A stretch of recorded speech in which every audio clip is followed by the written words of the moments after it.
Magandang buhay, Starmates! This is Admin Janelle from StarMaker PH and welcome sa newest game ni StarMaker, ang Crazy Color.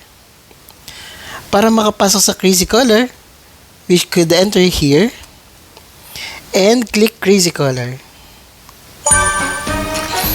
So makikita po natin ngayon ang interface ng Crazy Color or also known as color game sa ating mga Pinoy.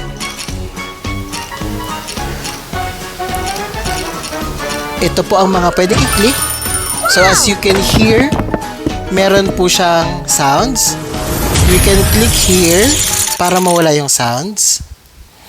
Kung gusto nating tahimik lang, yan. If ever naman po na gusto natin ng may sounds, just click again here. Yan.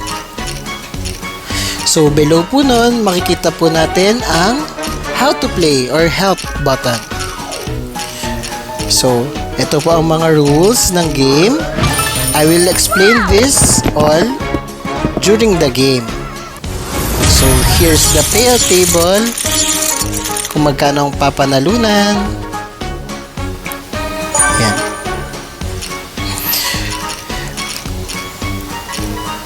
So, the usual for color game, maglalabas po ng tatlong color ng dice after the countdown.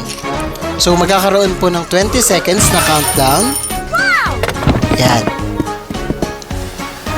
So, ang lumabas po na nanalo ay color blue, yellow, and white.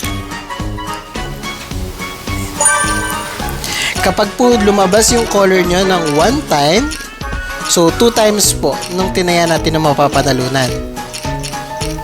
Kapag ka naman po 2 times lumabas yung color na tinaya natin, so times 3 po ang mapapanalunan natin.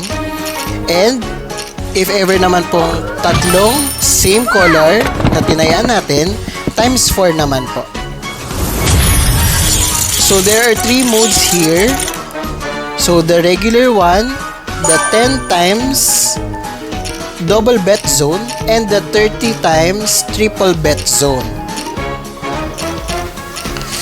So here, in the single dice, kapag lumabas po ang isang kulay, times 2 po.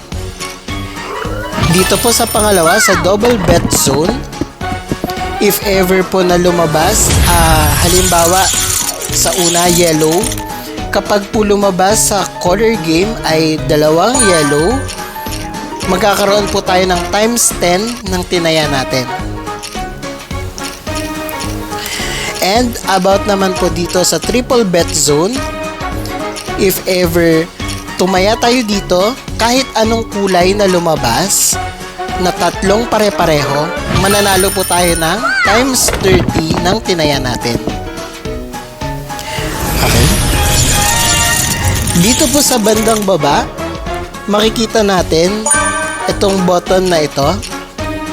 Ibig sabihin po niyan kung ano yung last na taya natin. Yun ulit yung taya natin.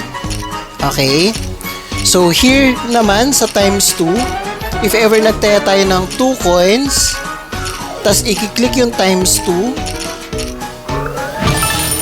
magiging 4 coins po yung taya natin. And also, dito sa bandang baba, makikita natin yung statistics. So, dito po makikita kung ilang beses nang lumalabas ang isang color. So, example dito sa white. So, 20% of the time, lumalabas po yung white. Dito naman sa right side, makikita po natin ang last 10 na lumabas. Okay? So, makikita po natin dito yung pattern ng paglabas ng mga colors. And that's it for StarMaker's newest game, the color game. Thank you and good luck!